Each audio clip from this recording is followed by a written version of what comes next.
اچھا آئی جی صاحب، سابق آئی جی ہیں ہمارے ساتھ ذوالفقار چیمہ صاحب. چیمہ صاحب، آپ کی پولیس کی اتنی لمبی سروس ہے تو اس واقعے میں ایک ایف آئی آر جو ہے وہ ساہیوال میں درج ہوئی ہے جو کہ مقتول جلیل کے بھائی اس نے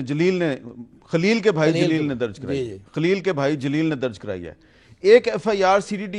ڈی تھانے لاہور میں درج کرا دی ہے، اور اس میں پتہ چلا ہے کہ یہ جو واقعہ ہوا ہے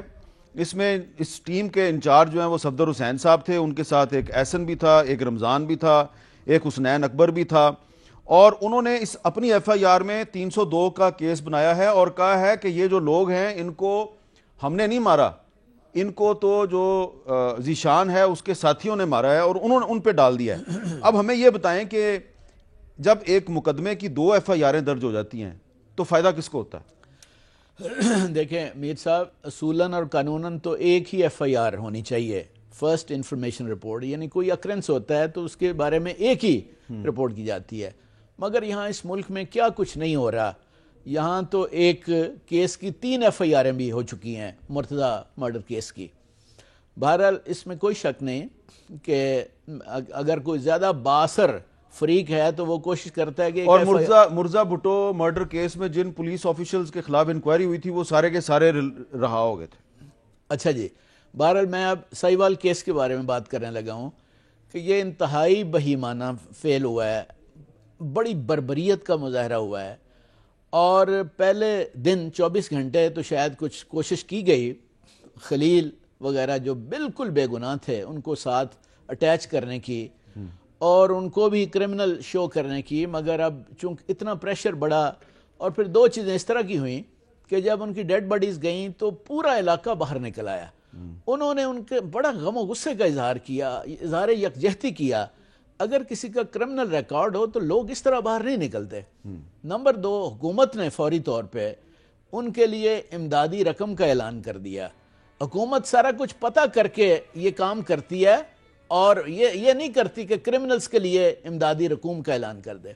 تو لہٰذا اب سی ٹی ڈی کو بھی یہ کہنا پڑا کہ جی وہ بالکل بے گناہ تھے، اور وہ 100% بے گناہ تھے، خلیل،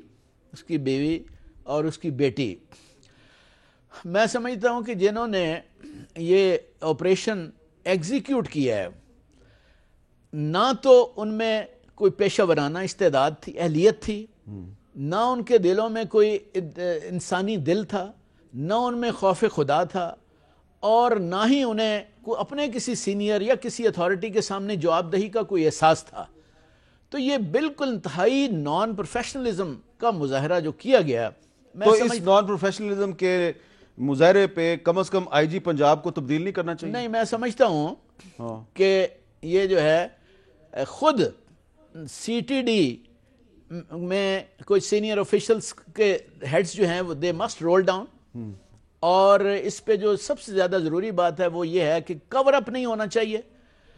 اور اصل ایکچول قاتلوں کو جنہوں نے اتنا یعنی بروٹیلٹی کا مظاہرہ کیا ہے ان کو بچانے کے لیے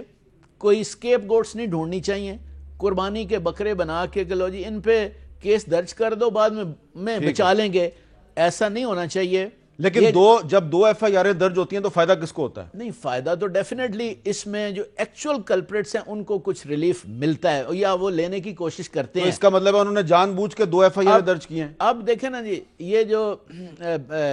جے ٹی بنی ہے اس کے ہیڈ جو ہے اس کے ایمان اور ضمیر کا بہت بڑا ٹیسٹ ہے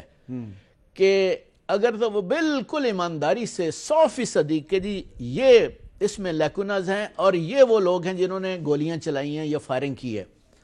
اگر آپ مجھ سے پوچھیں گے یا اگلی بار پوچھیں گے تو میں آپ کو بتاؤں گا کہ ٹریننگ کی کس حد تک کمی ہے، کس حد تک مگر یہ جو میاں صاحب نے کہا ہے کہ ہم کور اپ کی نہیں کوشش کریں گے، یہ خوش آئند ہے. ٹھیک ہے، آئی جی پنجاب نے بھی آج مختلف جگہوں پہ یہ کہا ہے